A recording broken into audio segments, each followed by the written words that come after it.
Good morning and thanks so much for tuning in. This is Buy Now, Sell Now on ET Now. My name is Alex Matthew, with me is Cheryl D'Souza, and it's a great start to trade for the equity markets here in India, building on the gains that we saw at the start of the week.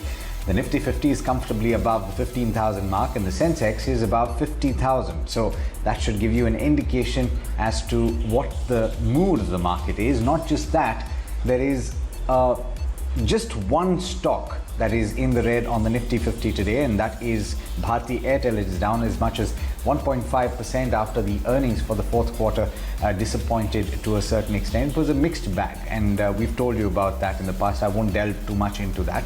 But 49 advances on the Nifty-50. All of the sectoral indices are currently in the green right now, and the broader markets are also doing reasonably well. In fact, I should amend that they're doing better than the benchmark indices. The mid-cap and the small-cap index at this point are gaining as much as 1.7 and 1.8% respectively.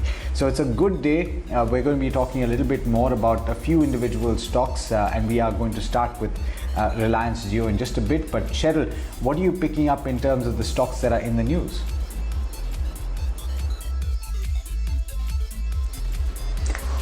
Good morning, Alex. Most of the stocks that are in news are actually buzzing on back of their earnings, be it Airtel, be it MRPL, you have Gland Pharma, also you have Orient Cement. All of them are buzzing on back of their earnings. Federal Bank, they came out with their earnings yesterday. Today they are very upbeat. The brokerages are upbeat on this particular counter. The stock is up about 5% in trade. Tata Motors is in focus because they will be reporting their Q4 earnings later today. Praj is gaining about 5% in trade. You have Dilip Bilkon that has actually signed a concession pact with NHAI. So that's buzzing in trade. You have gold financiers that are buzzing in trade. Gold is at a 3-month high. Manipur Finance, Motors Finance are in focus. Also, you have these reopened trades that are buzzing. You have PVR, Inox, you have airline stocks, you have hotel stocks that are buzzing in trade as well in today's trading session. But one stock that is in focus, and that is Reliance Industries. That's up about over 1% in trade currently, and that is because Reliance Jio is building the largest international submarine cable system centered on India with several key global partners and submarine cable supplier Subcom to support the growth in data demand across the region. So to talk more on this, what this exactly means for Reliance Industries, for Jio, as well as for the entire telecom and the data space in India, we are joined by Nitin Soni, who is of Fitch Ratings. Good morning, Nitin. Thank you for joining us on ET Now. And let's specifically talk about Reliance Jio. How big is this development coming in for Reliance Jio, given there's a huge data boom in India, and currently that is the need of the hour as well? So we do rate Reliance Industries foreign currency rating at BBB minus, but the local currency rating is BBB plus with a stable outlook. On this subsea cable investment, because the data growth has grown so significantly in the last few years, and now the monthly data usage in India is upwards of 16 GB per month, there is bound to be a significant data growth which is yet to happen in the coming years. And this investment in the subsea cable, which mainly connects India to Asia Pacific countries on one cable, and the other which connects to Middle East, Europe, and certain other markets, will help driving the data consumption growth in India. Because at the end of the day, most of the data is actually coming from these European and US markets as Indian consumers access all these foreign apps and also the apps in the Asia Pacific. Having said that, we have seen a lot of different telecom companies joining the consortium to build these subsea cables. And there is an oversupply in this overall industry of subsea cable. But because telecom companies prefer to have a stability in their data provision and in reliance on their own data cable, that's the reason why Reliance Industries would be putting in investment in these two new cables. Nitin, Alex here. Just want to come in on a couple of questions. Obviously, it's a little too early, perhaps, to understand what the gestation of a project like this is. But like you said, there are other companies that have ventured into the subsea cable space. Any idea as to when, or any estimations as to when this will actually start bearing fruit for Reliance Jio? And is it likely to be something that they lease out as well in terms of the bandwidth that they have? So, there are a number of telecom companies in India and in Asia Pacific which has the subsea cable capacity. Bharti has it's part of the consortium of some sea cable. Reliance Communication, which is now bankrupt, used to have a entity called Global Cloud Exchange. That company also had a number of subsea cables connecting India to different markets in Europe and in US. The whole point is that data growth has been so phenomenal in India that you need to build these cables and you need reliability, because cut in one of the sub cables which you are leasing from, let's say, an independent subsea cable company, can severely disrupt your operation. So that's why I'm saying that most of the telecom companies want to build their own cables on a consortium basis. Now, this will take some time. I believe, I'm not sure on this, but anywhere around 1 to 2 years or maybe slightly more to build these cables. And on the overall Reliance's financial performance, I think it's not going to drive a meaningful performance, but it's like a supportive system to rising data growth in its mobile services business and also in its technology platform business. So it's kind of a backbone which will drive future growth and will address the rising data needs of the Indian consumers. Nitin, it speaks to building capacity for the future. Thanks so much for joining in and for putting all of that in perspective. In fact, let's move on and let's talk to our guest for the program. That's Buy Now, Sell Now. As you know, we've got Kunal Bothra as usual, and we've got Rajesh Agarwal, who is the head of AUM Capital, joining in. Kunal, starting with you, good morning to you. It's looking like a buoyant session, continuing with the gains that we saw yesterday. What are the picks that you have for us, though, the high risk and low risk ideas that you've identified? So good morning, Alex. Good morning, everyone. We'll suggest a couple of buy calls, and I think the focus now shifts from specifically mid-cap names towards large-cap names. So I'm identifying two stocks in that category. The first stock which I'm suggesting is Bajaj Auto. After quite some time, the stock is forming a very strong and a pertinent bullish formation. It's a bullish flag pattern for Bajaj Auto on the daily charts, and the stock is very, very close towards the breakout of this bullish flag pattern. This is almost a 200 to 250 point breakout or a pattern height for Bajaj Auto. So I'm expecting 4,200 on the upside as the moderate target for this stock in the near term. Would suggest a buy with stop loss at 3,900 approximately. And the second stock which I'm suggesting is SBI. Now in the morning as well, I'd given a lot of bullish calls on banking names. I maintain that stance that many of these banking stocks could go through a very strong revival in the near term with risk on sentiment coming back. Would suggest SBI as one of the banking names to be bought at current levels, targets to be kept at 424 and stop loss to be kept at 368.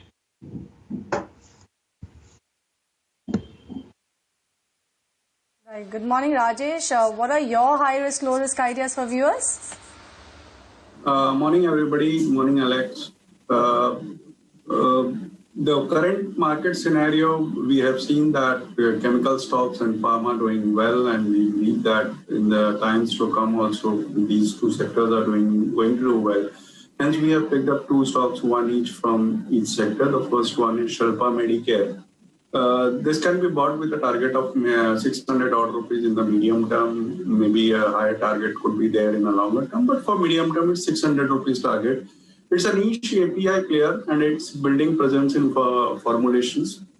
The company is doing well in oncology and non-oncology. The foray in biologics is going to do well. They have moved into OTC. They have low debt. Even the valuation is almost around 19 times earnings, FY23, 19 times earnings. And the best part is yesterday we saw news coming in that they have tied up with Dr. Reddy's for a vaccine manufacturing manufacturing. So that's again going to add to the number. So we believe that this company is going to do well. With a target of 600 odd rupees, one can buy for a medium term. And the other one, as I said, from a chemical sector, it's Deepak Nitrite. It's one of the fastest growing chemical intermediaries. They have a portfolio of more than 100 products, and we have seen that their Q4 numbers were very good. Revenue went up to 1,463 odd crores as against 1,000 crores, and PAT was around 290 crores as against 172 crores. Even the margins expanded. The best part is the capex has already done, and in the coming times the numbers would be added to that. So hence we believe that even after the run up, the stock can give good upside. We have a medium term target of 22 or 100 rupees on this.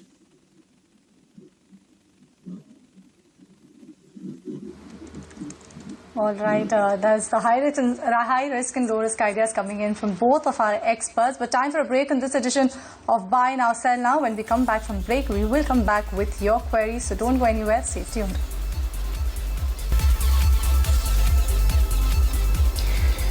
Welcome and welcome back. Thanks so much for tuning in. To all those of you who are tuned in on social media, we are going to start with the queries that some of you have already sent in. And I think the one that I'm going to pick is quite an interesting one, because we've seen the metals pack as a whole rally significantly over the past several months, starting in 2020, but particularly in the year 2021. So the first question comes to you, Rajesh, and this is from Santi, one of our regular viewers. He's asking, in your experience, when was the last time you saw a metal super cycle? What were the traits of that cycle? In that, how much did the price run up from the average that was then the case? And how long did this cycle last? So I think what he's trying to gauge is, we're currently supposedly in a metal super cycle. How long is this rally going to last?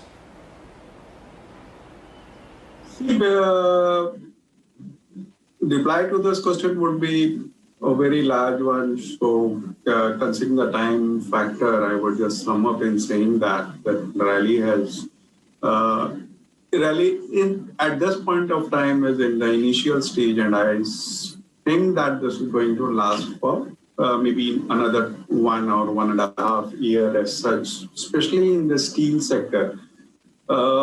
When was the last time I saw this? Maybe around 7-8 years back, when in 2008 market crashed and Tesco and all went into 2 figures, and then we all know that what happened in the next 1 year or so. Why I am basically bullish in steel, I would just sum up in 2-3 lines. That's one, Mr. Biden's focus on infrastructure development, China's production control due to their focus on reduction in carbon credits, and the ongoing demand across the world, especially India also, on infrastructure spending is going to fuel up the steel demand. And the last one would be the kind of infusion we are seeing from the central bankers across the world is fueling the commodity rally. So I think this is going to be there for some more time, and one should not worry, and every step should be taken as an opportunity to buy. If you ask about some of the picks, I would say Tata Steel, SAIL, and Industrial and Power. These three would be the preferred picks.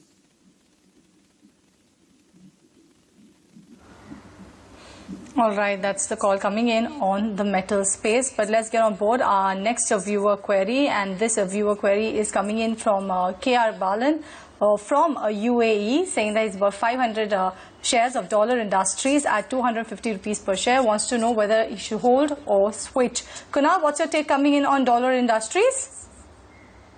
I think it's an average kind of a stock. Looks to be more sideways. Last 4 months or 5 months, I think from 2021 start, the stock has been more or less in a range 235. I think on the lower end of the range, and closer to 265, 275 is the upper end of the trading range for the stock. So it's more of a sideways stock, not much of a trend in the near term.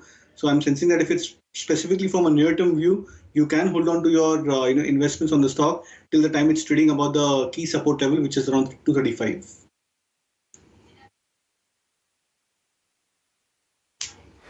All right, Danny Verghese has got the next question, and this is Motherson Sumi at levels of 146. Should he hold or should he sell? I'm coming back to you on this one, Kunal. on the charts, basis what you're seeing, should he hold at this level for future gains, or should he book out right now?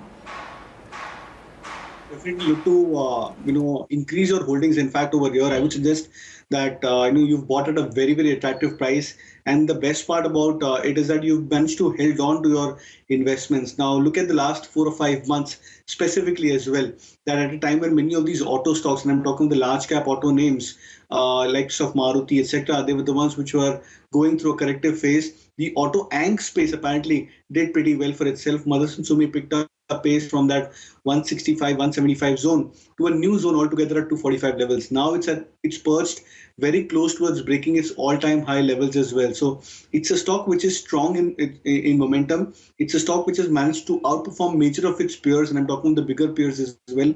So these are classical ingredients which you look out for in terms of stocks.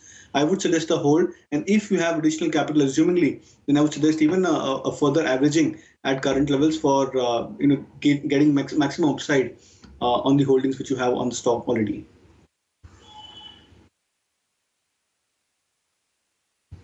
All right, our next query is coming from Sangeeta, saying that she wants to know whether she should buy Colgate at this current market price for the longer term. Rajesh, what's your view coming in on Colgate? They have reported their Q4 earnings yesterday. The street did give a thumbs up to that stock yesterday, but should Sangeeta buy Colgate for the longer term? Yes, of course. If one has a longer term horizon, stocks like Colgate, Marico, Britannia, these are always a buy in every direction. One can keep for a longer term, maybe 1 or quarter. Maybe sometimes the numbers are not good, but still I think this is a very good stock. The numbers, as you said, have been very good, and the company is going to outperform. So I would say if you have a longer term horizon, yes, you can stay put or even add to your stock. Okay, the next question is on Engineers India. It's currently trading at 82, and in fact, Padma has bought at just below that, 1,000 shares at 1,000 shares at 80 rupees. I'm going to come across to you, Kunal, on this one. How does it look on the charts? Or what are you seeing on Engineers India? Should Padma hold on? It's had a reasonably good run over the last year or so, right? 30-odd%. So reasonably good year, recovered quite well, but then you have to understand that if you're managing to park your money with the leaders, there is a stronger degree of safety, as well as there is also always a higher probability that you would get the higher benefits whenever the sector goes through a turnaround. So the PSU stocks overall have gained tremendously well in the last 1.5 or 2 months. Engineers India has managed to participate on and off in that short-term uptrend as well. So it's a stock which would probably fairly be dependent on, or the rally of the stock will depend more on how the entire sector pans out. I would suggest that if you can look at this as a more short-term trading play, try to book out profits over here at closer to say 88 or 90 odd levels if the stock happens to come back to those kind of levels on the upside, and then shift on to some high quality large cap names on the PSU side. So something like maybe a Bharat Electronic at current levels, ONGC at current levels of 115, 16, I think could be attractive buys from a longer term basis as well.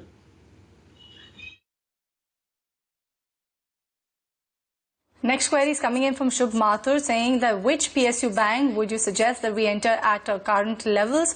Rajesh, PSU banks, definitely the rally in that is quite enticing, I'm sure a lot of investors must be thinking, oh, did I miss the bus? Should I now get onto the board and buy PSU banks? But which of those PSU banks would you suggest that one should look at?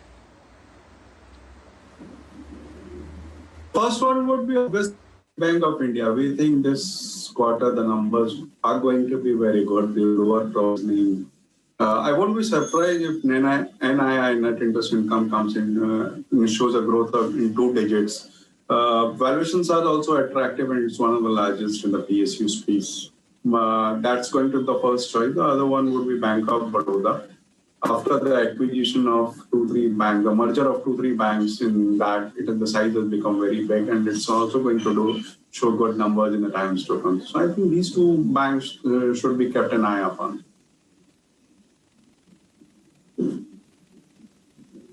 Coming back to you on this next one, Rajesh, Shivakumar has bought 40 shares of Root Mobile at the IPO price. And I believe that he subscribed to the IPO from the perspective of a long-term investor, right? And he intends to hold for another 5 years. Should he continue to do that? Because I think the stock has done reasonably well for itself. Yes, it's done reasonably well, no doubt on that. They are into SP, that's into mobile advertising and all those things. They have recently hired new good hands to run up the business. And not only in India, the business is spread across the world, I would say. But still, if I look at valuation, I think it's on a stretched valuation. Any dips can be taken as an opportunity to add for a longer term, but at this point of time, anybody holding should be better off booking some profits and maybe switching to some good names like Infosys or a Wipro. Even Persistent System can be a good buy in IT space rather than going for Root Mobile.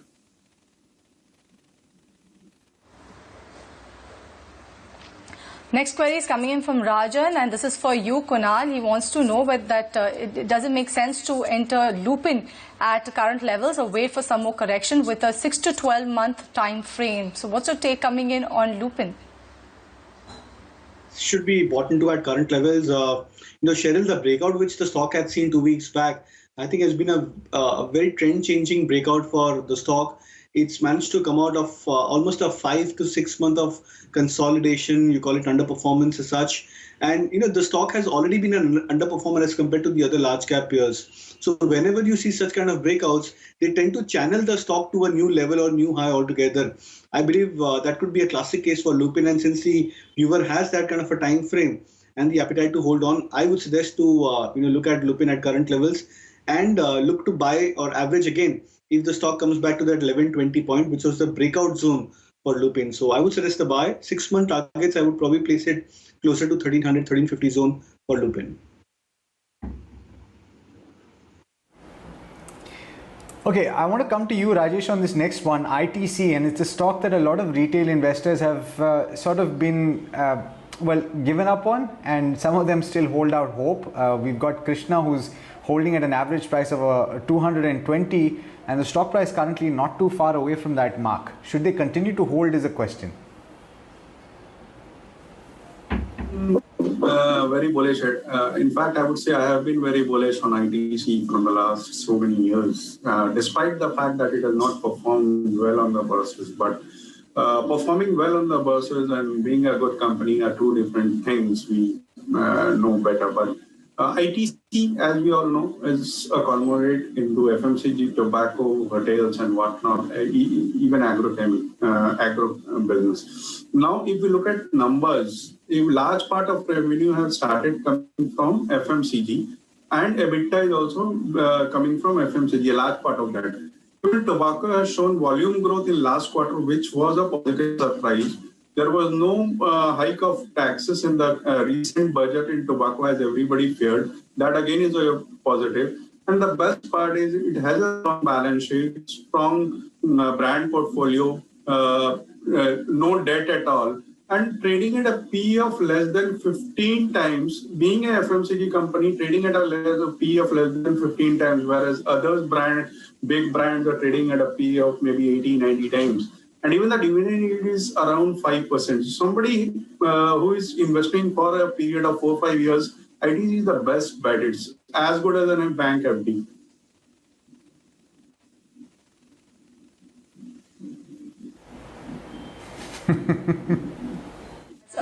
As an email query from Jaya Krishnan from Kerala, he's saying that at what rate can I enter Bharat Rasayan for the medium term? Kunal, what's your take on Bharat Rasayan? Well, I think I don't track the stock that often, but then I was looking at the charts for Bharat Rasayan. It's been one of the few stocks which is very, very low liquid. By that, I mean the volume or the average trading volume for the stocks is very, very low. So you have to be very careful of the kind of trades you do on such kind of names. But the stock has done phenomenally well. I was looking at the long-term charts, and the stock has been an absolutely strong multi-bagger over the last 7-8 years, from being a stock which was at 100 odd rupees just about 2013-14 to a stock being at 12,800 or 13,000 levels, where it's currently trading. So I think it's been a phenomenal multi-bagger in that sense. But again, the catch over here is that the stock is a low liquid in that sense. So it seems to be a good long-term story. I think in terms of entry levels, I would suggest if the stock comes back to 11,200, 11,250 levels, that could be a good starting point for you to enter, because that seems to be a multiple support zone for the stock over the short to medium term.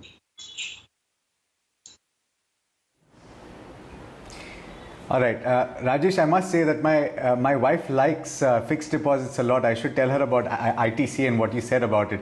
But Sahil Mathur's got a question on Gujarat Alkalis. Would you say that this is a good investment for the long term?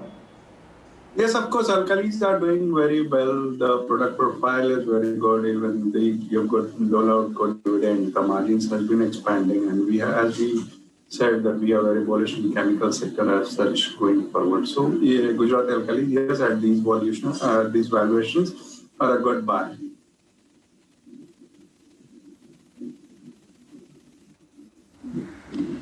All right, our next query is come from Abhishek Bhandari, wants to know what's the long-term view coming in for Bharti Airtel. Rajesh, how is Bharti Airtel looking in the long term? Definitely seeing some pressure today due to earnings, but over the longer term, makes sense to invest in Bharti Airtel? Of course, this pressure is just because of some OI unwinding and all, but I don't think the numbers were that bad. Our ARPUs have shown a stability. The numbers have been good. Even African business is doing well. And the kind of data consumption we are seeing in the present scenario and the coming days, I think this company is going to do well. And the best part is there's only two major players left, the third one being almost defunct, or the numbers are being going down. Even subscriber numbers surprisingly have been more added towards Bharti. So I would say yes, it's a good buy. Okay, we've got a short-term query. Ritesh Garg has bought, Kunal, and this is for you. Ritesh Garg has got PVR May call at a 1400 strike. He bought it today. Should he hold? Seems to be a bit of a stretch. It could probably play out very well. Frankly, if there's any kind of a news flow which comes out, I think in the next couple of days, or maybe by early next week, before we land up towards the expiry for the month. But I think it's a bit of a stretch. Frankly, 1400. The stock is at 1200, so you are expecting that the stock would probably rally up another 15% for you to get your option at the money, and then probably more upside for you to try and make profits, covering up your initial cost. So it's a bit of a stretch, frankly, looking at the kind of chart patterns. But then I would suggest that if you're looking to buy PVR, I think it's a stock which I would believe should be bought on dips, even starting from current levels. I think that level of 1,000, and I had mentioned this couple of weeks back as well, on the show, on many of the shows as well on the channel, that I think just around that 1,000 odd level, PVR could be a very attractive buy from a slightly medium to long term perspective. So I maintain that stance, and I would suggest a buy on dips opportunity for PVR, but specifically that would be from a medium term to long term view.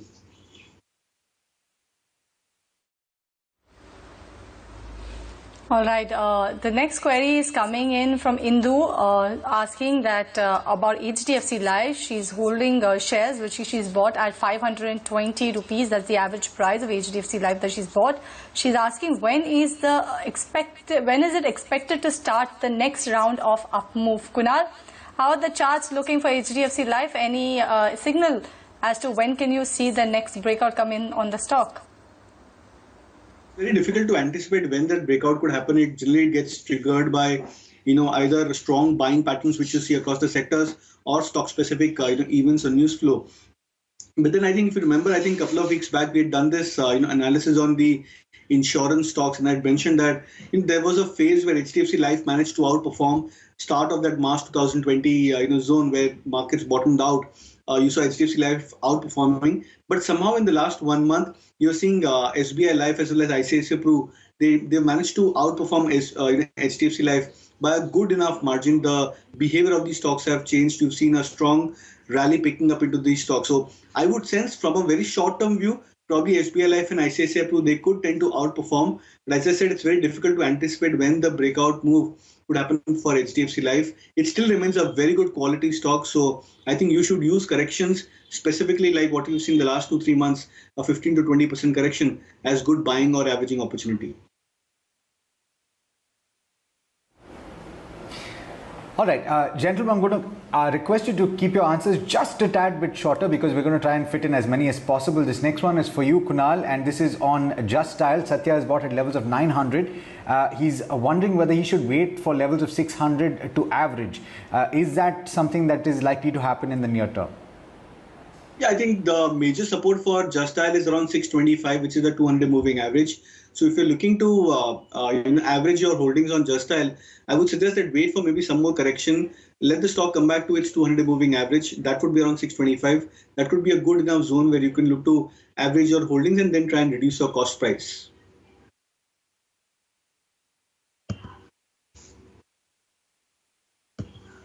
Coming in on Asian Paints from Raghu, asking that please advise on an entry price for Asian Paints. Kunal?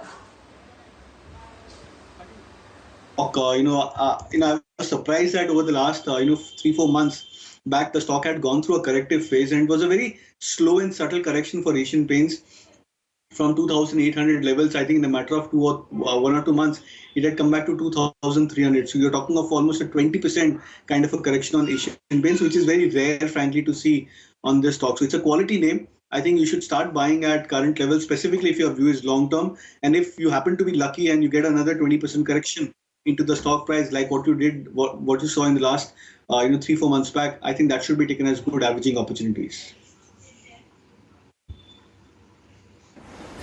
Rajesh, this one's for you. Kota has got a question on alkyl amine. Would you buy it based on the fundamentals? Fundamentals are very strong. Both the divisions are doing well. The numbers that came last fortnight were surprisingly very positive. Yes, the stock has run up quite a lot in the recent past. I would say wait for some correction to enter, and for a longer term horizon, it's a very good stock.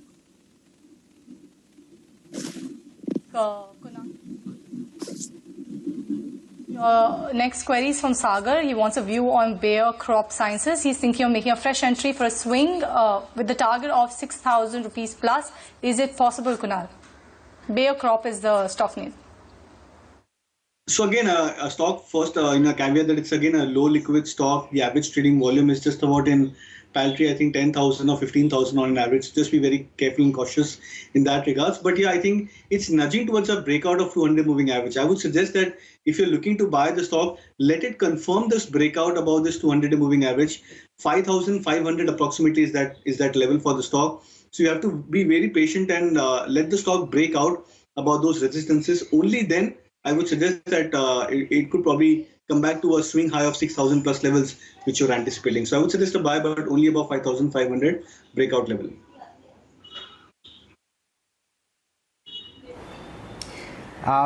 L&T Tech is the next counter that we're talking about. Bought it at levels of 2,575, Kunal. Should they hold for less than a year? This is from Ravi. Yes, I think you should hold on to this stock. I think it's been phenomenal. It's done phenomenally well over the last 12 months. Many of these IT stocks and IT-enabled services stocks have done exceptionally well. Same is the case with L&T Tech as well.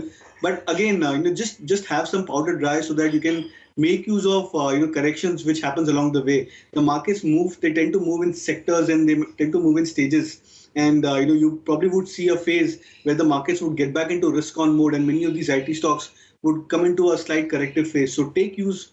Or make use of the opportunity. If you see a correction and the stock coming back to say 2,250, 2,300 levels, that should be taken as good averaging opportunity for L&T Tech.